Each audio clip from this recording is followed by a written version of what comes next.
تو آپ لوگوں کو بتایا گیا کہ اندر کی کیا پوزیشن ہے، حجرے کی کیا پوزیشن ہے. آپ لوگوں کے سامنے بات آ گئی کہ نبی علیہ الصلوۃ والسلام کے حجرے کے اندر جہاں پہ رسول اللہ صلی اللہ علیہ وسلم کی قبر ہے، ابو بکر صدیق رضی اللہ تعالیٰ عنہ کی قبر ہے، عمر فاروق رضی اللہ تعالیٰ عنہ کی قبر ہے، وہاں تک کوئی نہیں پہنچ سکتا.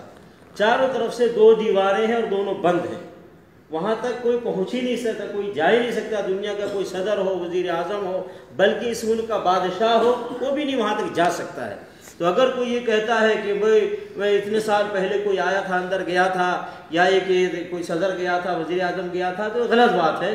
بھائی تقریباً 1000 سال سے زیادہ ہو گئے، بلکہ 1300 سال عمر بن عبدالعزیز رحمۃ اللہ علیہ نے اپنے زمانے میں چاروں طرف سے دیواریں بنوا دی تھی اور اس کو بند کر دیا گیا تھا، کوئی اندر جا نہیں سکتا.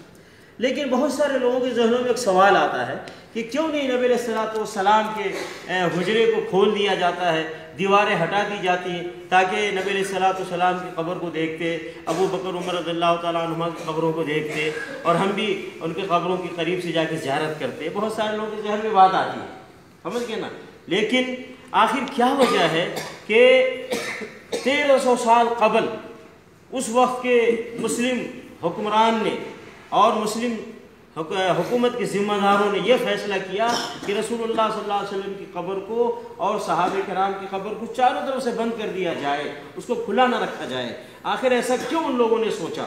اللہ رب العالمین کی طرف سے انتظام ہوا ہے. کیوں کہ نبی علیہ الصلوۃ والسلام نے اپنی زندگی میں اللہ رب العالمین سے ایک دعا کیا تھا، ایک سوال کیا تھا، ایک چیز مانگا تھا. وہ کیا فرمایا تھا نبی علیہ الصلوۃ والسلام نے؟ اللہم، اے اللہ، لا تجعل قبری وطنا یعبد، اے اللہ میری قبر کو وطن کے مانند نہ بنا دینا، پوجا بت کے مانند نہ بنا دینا کہ لوگ اس کی عبادت کریں.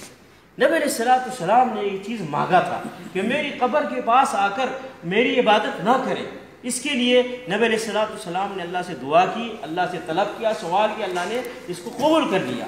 کیونکہ دیکھیے اگر نبی علیہ الصلوۃ والسلام کی قبر اوپن ہوتی، کھلی ہوتی، یا ابو بکر عمر رضی اللہ تعالیٰ عنہما کی قبر اوپن ہوتی، تو کیا پوزیشن ہوتا، کیا حالات ہوتے؟ آج کل کے جو حالات ہیں مسلمانوں کے، اس کو سامنے رکھ کر ہم اچھی طرح نتیجہ حاصل کر سکتے ہیں. آج تو چھوٹے چھوٹے درباروں اور مزاروں، چھوٹے چھوٹے پیروں، چھوٹے چھوٹے ولیوں کے درباروں پہ آپ دیکھ رہے کیا کچھ ہو رہا ہے. جو حق اللہ کا ہے وہ حق دربار والوں کو دے دیا گیا ہے. غوث اعظم اللہ ہے تو کسی ولی کو یہ مقام دے دیا گیا، اور غریب نواز اللہ ہے تو یہ مقام کسی دربار والے کو دے دیا، بندہ نواز اللہ ہے تو یہ مقام کسی دربار والے کو دے دیا گیا، اور مشکل کشا اللہ ہے تو یہ مقام کسی دربار والے کو دے دیا گیا. اور پھر ان درباروں پہ جا کر وہ سارے کام ہوتے ہیں جس کا اسلام سے کوئی تعلق نہیں، سارے کام ہوتے ہیں جو اسلام کے خلاف ہے. کوئی کام ایسا نہیں ہے جو ولیوں کے درباروں پہ ہو رہا ہے، مزاروں پہ ہو رہا ہے، جس کا تعلق اسلام سے ہو. وہاں جا کر کے لوگ، جیسا کہ آپ لوگ اچھی طرح جانتے ہیں کہ سب سے پہلی بات پختہ بنایا گیا قبروں کو، پھر اس کے اوپر ایک بڑی عمارت بنائی گئی ہے، پھر اس کے اوپر روزانہ چادر چڑھائی جا رہی ہیں، روزانہ اس کے اوپر پھول چڑھائے جا رہے ہیں، وہاں پہ جا کر کے نظر و نیاز پیش کیے جا رہے ہیں، دھاگے باندھے جا رہے ہیں، وہاں پہ جا کر کے لوگ بکرے ذبح کرتے ہیں، وہاں پہ جا کر کے لوگ بڑے بڑے دیگے چڑھاتے ہیں، وہاں پہ جا کر کے لوگ سجدے کرتے ہیں، وہاں جا کر لوگ اپنے اپنے پرابلم پیش کرتے ہیں. اولاد نہیں ہے تو دربار میں جا کے وہاں جا کر کے کہتے ہیں ہمیں اولاد چاہیے. کسی کا کاروبار نہیں چل رہا ہے، وہاں جا کر کے کہتے ہیں کہ ہمارا کاروبار چلنا چاہیے، ہمارے کاروبار میں ترقی چاہیے. کسی کو بیمار ہے تو وہاں جا کر کے دربار میں کہتے ہیں ہم بیمار ہیں، ہمیں شفا چاہیے. یہ ساری چیزیں اب دربار والوں سے جا کے مانگتے ہیں، اللہ رب العالمین سے نہیں مانگتے. جبکہ اللہ رب العالمین فرماتا ہے وقال ربکم ادعونی استجب لکم، کہا تمہارے رب نے تم مجھ سے دعا کرو میں تمہاری دعا قبول کروں گا. لیکن اللہ سے مانگنے کے بجائے دربار والوں سے جا کے مانگتے ہیں. اور یہ ایڈورٹائز کیا گیا دربار والوں کے پاس بیٹھنے والے جو لوگ ہیں وہاں مجاور، یا جو لوگ وہاں گدہ نشین ہیں، جو لوگ وہاں بیٹھے ہوئے ہیں، وہ یہ ایڈورٹائز کرتے ہیں کہ یہاں پہ پرابلم سالو ہوتے ہیں، لوگوں کی پریشانیاں دور ہوتی ہیں، لوگوں کے مشکلات دور ہوتے ہیں، یہاں پہ پریشان حال کی پریشانی دور ہوتی ہے. بلکہ یہاں تک ایڈورٹائز کیا جاتا ہے کہ مرا ہوا آدمی وہ بھی یہاں زندہ ہو جاتا ہے. اس طرح کے ایڈورٹائز کی جاتے ہیں. مقصد کیا ہے؟ لوگوں کو لاؤ، لا کر کے ان کے جیب کے مال اور دولت کو ان کو لوٹو. تجارت کے اڈے بنا دیے گئے ہیں اولیاء کے دربار کو. ہم ہمیشہ ایک بات کہتے ہیں، اولیاء سے ہمیں محبت ہے، اولیاء سے ہمارا گہرا تعلق ہے. اولیاء سے نفرت کرنا یہ بے ایمانی کی علامت ہے. لیکن اولیاء سے تعلق ہمارا کیسا ہونا چاہیے؟ دل سے ہم ان سے محبت کریں، اور جس راستے پہ چل کر وہ اللہ کے ولی بنے ہیں ہم بھی اس راستے پر چلیں۔ یہ ہے صحیح ولی سے تعلق کا صحیح طریقہ۔ لیکن ہم ان کو بھی غلط کہتے ہیں کہ جو اولیاء کے نام پر دربار بنا کر تجارت کرتے ہیں، بزنس کرتے ہیں، لوگوں کے مال کو لوٹتے ہیں غلط طریقے سے، اور بلکہ بعض درباروں پہ عورتوں کی عزتیں لوٹی جاتی ہیں۔ یہ سارے کام ہو رہے، گانجے، افیون، یہ ساری چیزیں استعمال کی جاتی ہیں درباروں پہ۔ میں نے پہلے کہا اسلام کا کوئی کام نہیں ہے جو درباروں پہ ہو رہا ہے۔ تو نبی علیہ الصلوۃ والسلام کا اگر یہ کہ قبر اگر کھلی ہوتی، ابو بکر عمر رضی اللہ تعالیٰ عنہ میں قبریں کھلی ہوتی تو لوگ کیا کرتے؟ کیا نہیں کرتے؟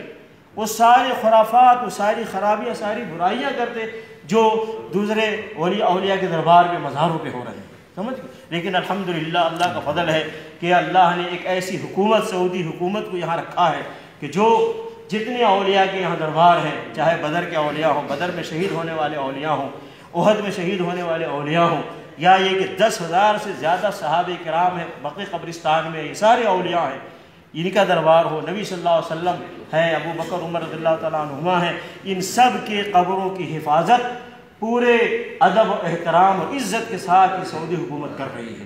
کسی کو وہاں پہ کوئی ایسے کام کرنے کی اجازت نہیں دی جاتی جس کا تعلق اسلام سے نہیں ہے۔ آپ ان سے محبت کریں اور ان کے راستے پر چلیں، اور جا کر ان کے لیے دعائیں کریں، آپ ان کے لیے دعا کریں، آپ ان سے نہ مانگیں اپنے لیے، یہ نہیں تعلیم دی گئی ہے۔ اگر سعودی حکومت چاہتی ان درباروں سے پیسے کمانا ہے، اجمیر کے دربار سے کروڑوں لوگ کما رہے ہیں، پاک پٹن کے دربار سے کروڑوں لوگ کما رہے ہیں، اور لاہور کے دربار سے کروڑوں لوگ کما رہے ہیں، اسی طریقے سے دیگر انڈیا، پاکستان، بنگلہ دیش میں جو دربار بنے ہیں وہاں کروڑوں لوگ کما رہے ہیں۔ کیا سعودی حکومت چاہتی تو یہ شہداء کے دربار، بدر کے شہداء کے دربار پر پیسے نہ کماتی؟ یہ احد کے شہداء کے دربار پہ پیسے نہ کماتی حکومت؟ یہ صحابہ کرام کے دربار پہ پیسے نہیں کماتی حکومت ان کے ذریعے سے؟ ایسے ہی نبی صلی اللہ علیہ وسلم، ابو بکر عمر رضی اللہ تعالیٰ عنہ کے دربار سے یہ سعودی حکومت پیسے نہیں کماتی؟ اتنے پیسے کماتی کہ 50 سال 100 سال کا بجٹ 1 سال میں جمع ہو جاتا۔